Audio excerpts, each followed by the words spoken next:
I just published a study where I asked over 50 PMs some uncomfortable questions about how AI is impacting the way that they work. And if you're a PM, I think you're going to want to hear this.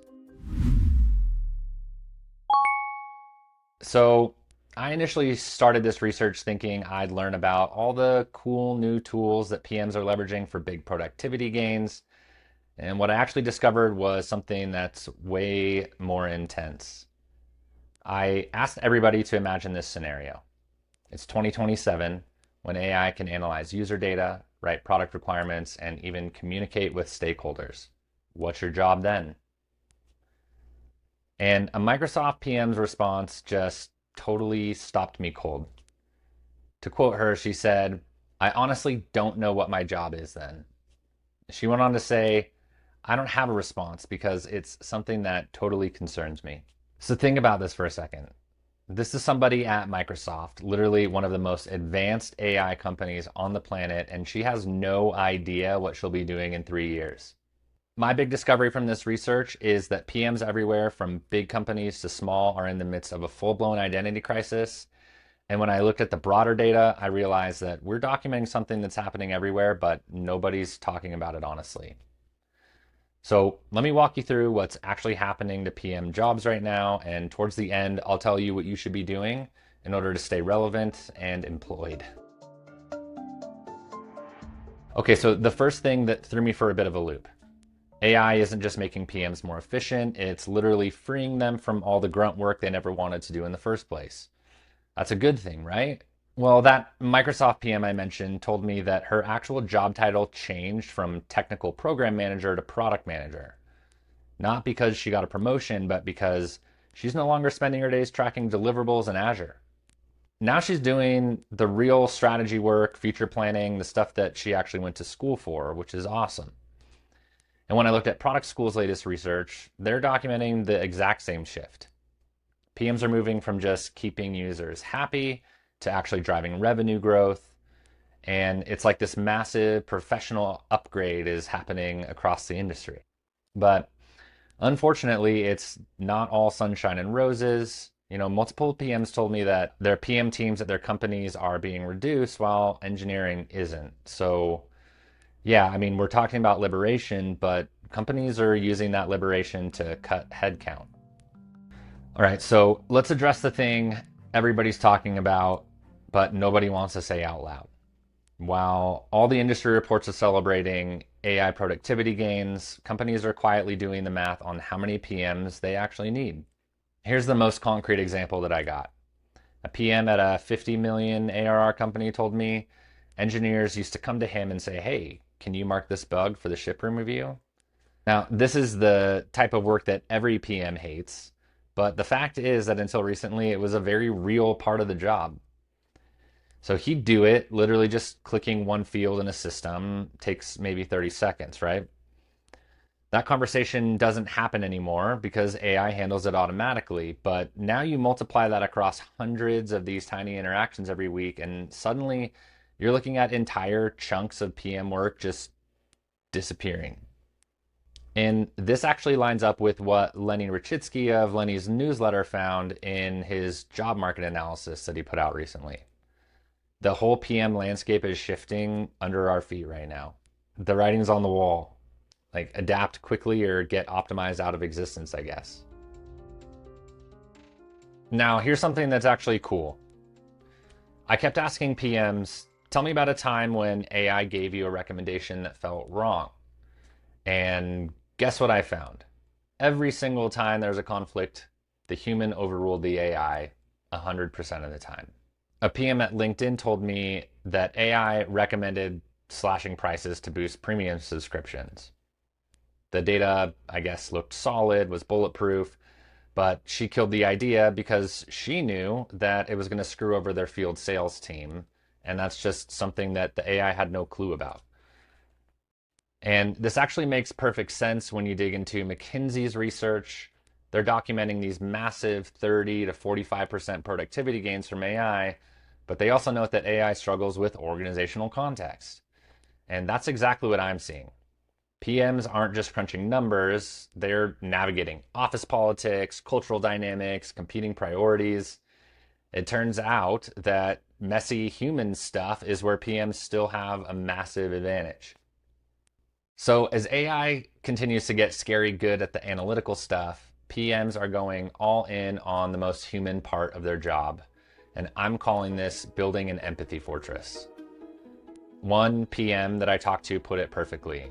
She said, "My superpower is user empathy. There's so much unsaid in human communication, and my success depends on understanding what people mean, not just what they say." They're not just talking about being good listeners, they're talking about taste. This almost, artistic ability to know what makes a product feel right versus just functional. And actually, this connects perfectly with product schools finding that PMs are now sitting at the intersection of tech and business, leaning more towards the business side and no longer buried under the tech org. The big question is whether this human first strategy is going to hold up as AI gets more sophisticated. Okay, so this is where the interviews started to get really real. I started asking PMs, what's the most uncomfortable question someone could ask you about AI? And the answers I got are super raw. This PM at Airship said the question that haunts her is, what value do you even bring anymore? And man, that hit different because it's not about losing specific tasks. It's about questioning your entire professional worth. And there's even this weird moral twist that not many people talk about. One PM told me she'd feel sick if someone asked her to help automate her own job. To quote her, she said, "There's a moral dilemma with replacing people. Like, are we training our own replacements?" And when you look at TrueUp's data showing how brutal the PM job market has become, these fears start to feel pretty justified. So to go back to the beginning, I asked every single PM the same question. It's 2027. AI handles data analysis, writes PRDs, prioritizes your backlog, and even talks to stakeholders. What are you doing all day? This Kroger PM gave me the most confident answer. He said, "It's like having a junior PM who never calls in sick and never gets overwhelmed. I'd finally have time for big picture strategy and real oversight." It sounds amazing, right? But honestly, most responses felt like wishful thinking, not actual planning. Even as McKinsey documents companies getting 9% revenue bumps from AI, the individual PMs are basically shrugging and saying, "I have no idea what I'll be doing." That gap between the macro success stories and individual confusion, that's the story that nobody's really telling right now. Now, AI isn't just changing what PMs do, it's totally reshaping how they work with their teams. And some of these changes are pretty subtle, but definitely significant. On the positive side, this VP told me that AI actually boosted her credibility with engineering because she could dive into more technical requirements without constantly asking for help. And that's genuinely cool. But what's worrying me is that teams are getting comfortable excluding PMs from meetings and just sending AI summaries afterward. This is something multiple people mentioned.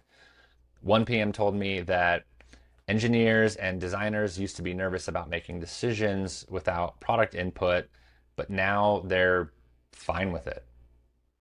And this actually tracks with product schools data showing 70% of Fortune 100 companies now have a chief product officer.